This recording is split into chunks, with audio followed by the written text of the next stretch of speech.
চেষ্টা করছি, এই প্রথম, হয়তো ভুলভাল হতে পারে। নিরুম মিত্রের লেখা বাগান বৃত্তান্ত।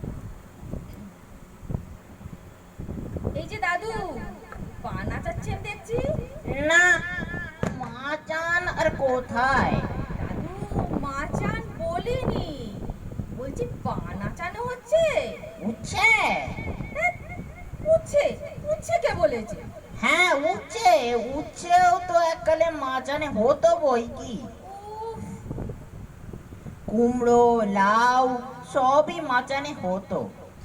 এখন আমার ছোট বাড়িতে অত ঠাঁই কোথায়? উঠোনেই লতিয়ে বাড়ছে, ফুল ফলাচ্ছে।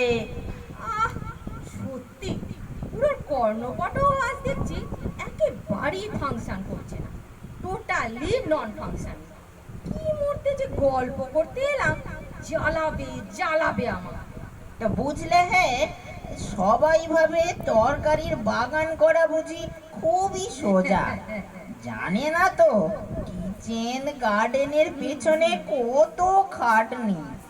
জল দাও রে, সার দাও রে, মাঝে মাঝে মাটি খুঁড়ে শিকড়ে হাওয়া লাগাও রে।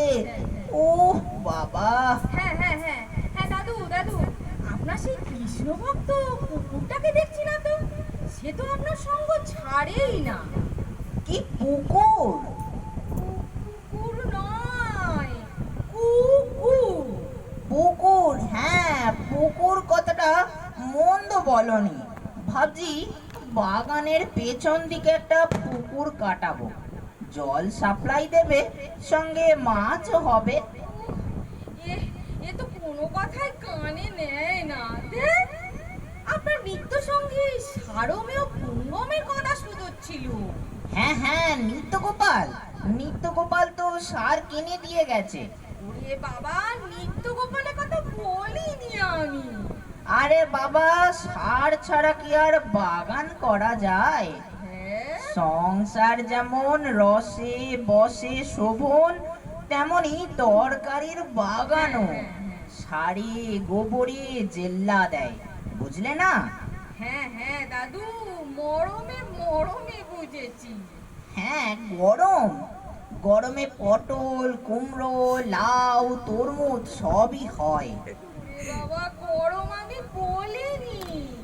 তো বাগানটা একবার ঘুরে দেখে যাও না। না দাদু, আজ তাড়া আছে, আর এত সীমিত সময়, এই বাজে বকা। হ্যাঁ, সিমও হয়েছে তো। সিমের কথা বলিনি বাবা, বলিনি। সিম তো হয়েছে, তাছাড়া বেগুন অবশ্য ফলন কম, তবে সাইজে বড়, বুঝলে না? বেনারসি বেগুন কিনা। ওরে বাবা, এই তো একেবারেই অসম্ভব। কোথা থেকে যে কোথায় নিয়ে ফেলবে কে জানে। আমি বাবা কেটে পড়ব। হ্যাঁ, আর চলি দাদু, আর চলি। হ্যাঁ, তা বলছিলাম, আপনার বাড়ির সব ভালো তো? ছেলেপুলেরা সব? হ্যাঁ, মাঝে মাঝে হয়, পুড়িয়ে খেয়ে ফেলি।